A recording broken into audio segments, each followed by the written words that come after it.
Hi guys, I'm Nivita. இந்த வீடியோவில் 11th standard mathematics இன்டகிரேஷனில் இருக்கக்கூடிய எக்ஸசைஸ் 11.4ல் இருக்கிற ஃபர்ஸ்ட் ப்ராப்ளம் தான் பார்க்க போகிறோம். சரிங்களா? ஸோ இங்கே வந்துட்டு f dash of x is equal to 4x minus 5 அப்படின்னு கொடுத்துருக்காங்க. எஃப் ஆஃப் டூவோட வேல்யூ 1ன்னு கொடுத்துட்டாங்க. எஃப் ஆஃப் எக்ஸோட வேல்யூ தான் என்னன்னு கேட்குறாங்க. சரிங்களா? So f dash of x அப்படின்னாலே இது வந்து டிஃப்ரென்ஷியேட் பண்ணி நமக்கு இருக்கிற வேல்யூ. ஓகேவா? ஸோ நமக்கு வந்து நார்மல் எஃப் ஆஃப் எக்ஸ் தான் கேட்குறாங்க. அப்போ நம்ம என்ன பண்ணணும் அப்படின்னா இன்டகிரேட் பண்ணணும். இன்டகிரேட் பண்ணோம்னா நமக்கு வந்துட்டு எஃப் ஆஃப் எக்ஸ் கிடைச்சிடும். ஓகேவா?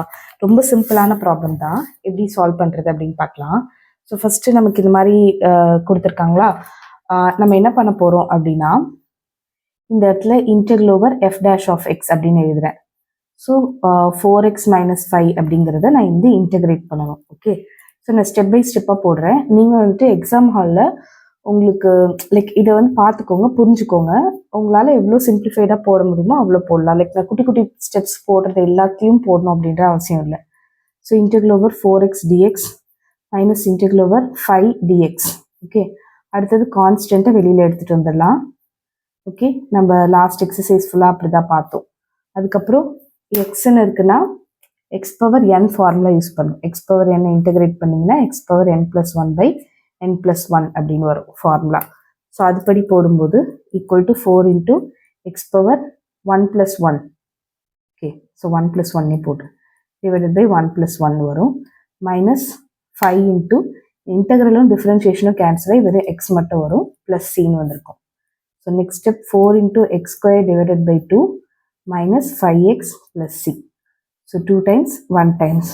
ஸோ உங்களுக்கு எஃப் ஆஃப் எக்ஸாக உங்களுக்கு என்ன கிடச்சிருக்குன்னா 2x² மைனஸ் 5x + c. இதுதான் ஆன்சரா அப்படின்னு கேட்டிங்கன்னா கிடையாது. ஏன்னா நம்ம வந்துட்டு இங்கே எஃப் ஆஃப் 2 = 1ன்னு ஒரு இது கொடுத்துருக்காங்க இல்லையா? ஸோ அதை சப்ஸ்டிடியூட் பண்ண போகிறோம். அதாவது x = 2ஆக இருக்கும்போது எஃப் ஆஃப் எக்ஸ்னா x = 2ஆக இருக்கும்போது எஃப் ஆஃப் எக்ஸோட வேல்யூ 1. ஓகே, எஃப் ஆஃப் எக்ஸோட வேல்யூ 1ன்னு சப்ஸ்டிடியூட் பண்ணிடுறேன். = புரியுதா உங்களுக்கு? எஃப் ஆஃப் 2 = 1னா இது வந்து எக்ஸோட வேல்யூ. அப்போ இங்கே எக்ஸ்னா எஃப் ஆஃப் எக்ஸ் = 1. அதனால் 1 2 × எக்ஸுக்கு பதிலாக 2². உங்களுக்கு புரியுதா இல்லையான்னு தெரியல, சாரி, நான் இன்னொரு தடவை எக்ஸ்பிளைன் பண்ணுறேன். எஃப் ஆஃப் 2 = 1ன்னு மட்டும் கொடுத்துருக்காங்க. இங்கே வந்துட்டு ஆக்சுவலி எக்ஸ் தானே வரணும். இப்போ எக்ஸ் = 2னா இங்கே எக்ஸ்ன்னு போட்டிங்கன்னா எஃப் ஆஃப் எக்ஸ் = 1 தானே. இது ரெண்டுத்தையுமே கொண்டுட்டு வந்து இங்கே சப்ஸ்டிடியூட் பண்ணுறேன். ஓகேவா?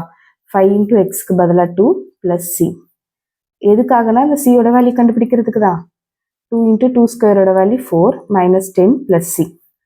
1 = இந்த இடத்துல 8 மைனஸ் 10 + c.